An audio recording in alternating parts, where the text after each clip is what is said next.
विधानसभा चुनाव में कांग्रेस की सबसे बड़ी गलती चेहरों को रिपीट करने की थी। ऐसे में इसी को हार का कारण भी माना गया था।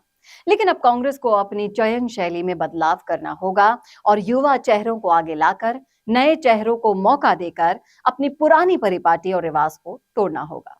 तब जाकर लोकसभा चुनाव में जीतने के चांसेस कांग्रेस के बनेंगे। तो आज इस वीडियो में हम चर्चा करने वाले हैं राजस्थान की 5 ऐसी लोकसभा सीटों के बारे में जहां पर अगर कांग्रेस पार्टी 5 युवा चेहरों को टिकट दे देती है तो उन 5 सीटों पर कांग्रेस की जीत लगभग पक्की है। तो जानने के लिए कौन है वो युवा चेहरे और कौन सी हैं वो सीटें, जुड़े रहिए लास्ट तक मेरे साथ। नमस्कार, मैं हूं चेतना शर्मा और आप देखना शुरू कर चुके हैं राजस्थान संवाद। तो सबसे पहले हम बात करते हैं कोटा लोकसभा सीट की। कोटा की लोकसभा सीट से वर्तमान में ओम बिड़ला सांसद हैं, जो कि लोकसभा के स्पीकर भी हैं। ओम बिड़ला कोटा लोकसभा क्षेत्र से बीजेपी का एक बहुत बड़ा चेहरा है, लेकिन कोटा से ओम बिड़ला को भी हराया जा सकता है अगर कांग्रेस पार्टी कोटा लोकसभा क्षेत्र से चेतन पटेल कोलाना को टिकट दे देती है तो कोटा की सीट पर गेम बदला जा सकता है। चेतन पटेल वर्तमान में पीपलदा विधानसभा क्षेत्र कोटा से कांग्रेस के विधायक हैं। चेतन पटेल 2023 के विधानसभा चुनाव में बीजेपी के प्रेमचंद्र गोचर को लगभग 21,000 वोटों से चुनाव हराकर पहली बार विधायक बने हैं।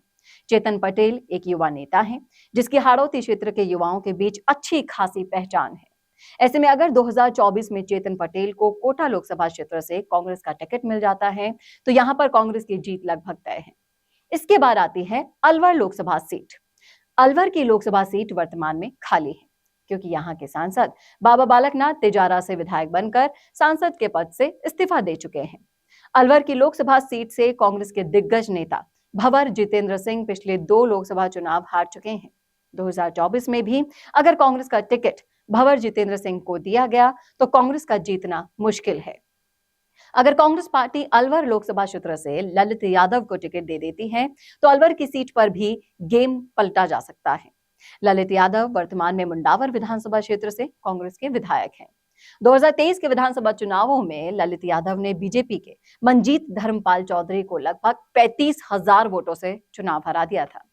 अलवर की लोकसभा सीट यादव बाहुल्य सीट है और लोकसभा सीट में इनका दबदबा माना जाता है। अगर 2024 में कांग्रेस पार्टी अलवर क्षेत्र से ललित यादव को टिकट दे देती है तो कांग्रेस की जीत लगभग तय है। इसके बाद है भीलवाड़ा लोकसभा सीट। भीलवाड़ा से वर्तमान में सुभाष चंद्र बहरिया सांसद हैं, जो कि पिछले लोकसभा चुनाव में कांग्रेस की करारी हार हुई थी। लेकिन भीलवाड़ा की लोकसभा सीट से अगर कांग्रेस अशोक चांदना को टिकट दे देते हैं तो यहां भी समीकरण बदले जा सकते हैं। अशोक चांदना भीलवाड़ा लोकसभा क्षेत्र के अंतर्गत आने वाली हिंडौली विधानसभा क्षेत्र से लगातार 3 बार विधायक बन चुके हैं। ऐसे में अगर 2024 में कांग्रेस पार्टी भीलवाड़ा से अशोक चांदना को उम्मीदवार बना देती है तो कांग्रेस को सफलता मिल सकती है। इसके बाद आती है जयपुर ग्रामीण लोकसभा सीट। जयपुर ग्रामीण की लोकसभा सीट वर्तमान में खाली है, क्योंकि यहाँ के सांसद राज्यवर्धन सिंह राठौड़ झोटवाड़ा से विधायक बनने के बाद सांसद के पद से इस्तीफा दे चुके हैं। जयपुर ग्रामीण से पिछले 2 लोकसभा चुनाव की बात करें तो कांग्रेस को करारी हार का सामना करना पड़ रहा है। जयपुर ग्रामीण लोकसभा सीट जाट बाहुल्य सीट मानी जाती है। इसीलिए अगर जयपुर ग्रामीण लोकसभा सीट से कांग्रेस अभिषेक चौधरी को टिकट देती है तो यहां पर भी गेम बदला जा सकता है, क्योंकि अभिषेक चौधरी जाट समाज के एक उभरते हुए युवा नेता हैं, जो कि राजस्थान में छात्र संगठन एनएसयूआई के अध्यक्ष भी रह चुके हैं। हालांकि 2023 के विधानसभा चुनाव में अभिषेक चौधरी चुनाव हार चुके हैं, लेकिन फिर भी अगर जयपुर ग्रामीण लोकसभा क्षेत्र से कांग्रेस अभिषेक चौधरी को टिकट दे देती है तो यहां पर भी कांग्रेस पार्टी चुनाव जीत सकती है। इसके बाद आती है दौसा लोकसभा सीट। जी हाँ, वर्तमान में एसटी की रिजर्व सीट है ये। हालांकि दौसा में हर बार कांग्रेस बीजेपी के बीच कड़ी टक्कर देखी जाती है और ये मुकाबला काफी दिलचस्प होता है। लेकिन फिर भी पिछले 3 लोकसभा चुनाव देखे तो कांग्रेस पार्टी दौसा में जीत दर्ज नहीं कर पाई है। अगर कांग्रेस पार्टी 2024 में इस सीट से नरेश मीणा को टिकट दे देती है तो यहाँ पर नरेश मीणा मुकाबला एक तरफा भी कर सकते हैं। दौसा में गुर्जर और मीणाओं के लगभग 8 लाख वोट हैं।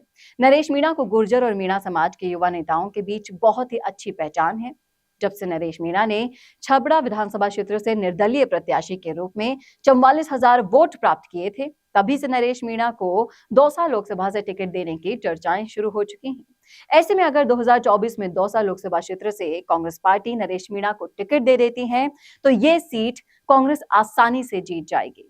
इसके अलावा आपको क्या लगता है? अगर आपने ये देखा है पूरा वीडियो, अगर आप भी आते हैं इन सभी विधानसभा क्षेत्रों से, तो आप भी जरूर बता सकते हैं कि आपके जहन में कौन सा ऐसा नाम है जो टिकट लेने का हकदार है और जो जीत को पक्की करके दे सकता है अपनी पार्टी को। बताइएगा जरूर, कमेंट बॉक्स में अपनी राय जरूर रखिएगा। वीडियो कैसा लगा ये जरूर बताइएगा।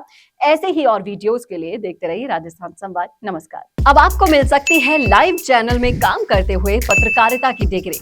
यूजीसी अप्रूव्ड यूनिवर्सिटी से मिलने वाली इस डिग्री के साथ आपको मिलेगा लाइव चैनल पर रिपोर्टिंग, एंकरिंग और प्रोडक्शन का काम करने का मौका।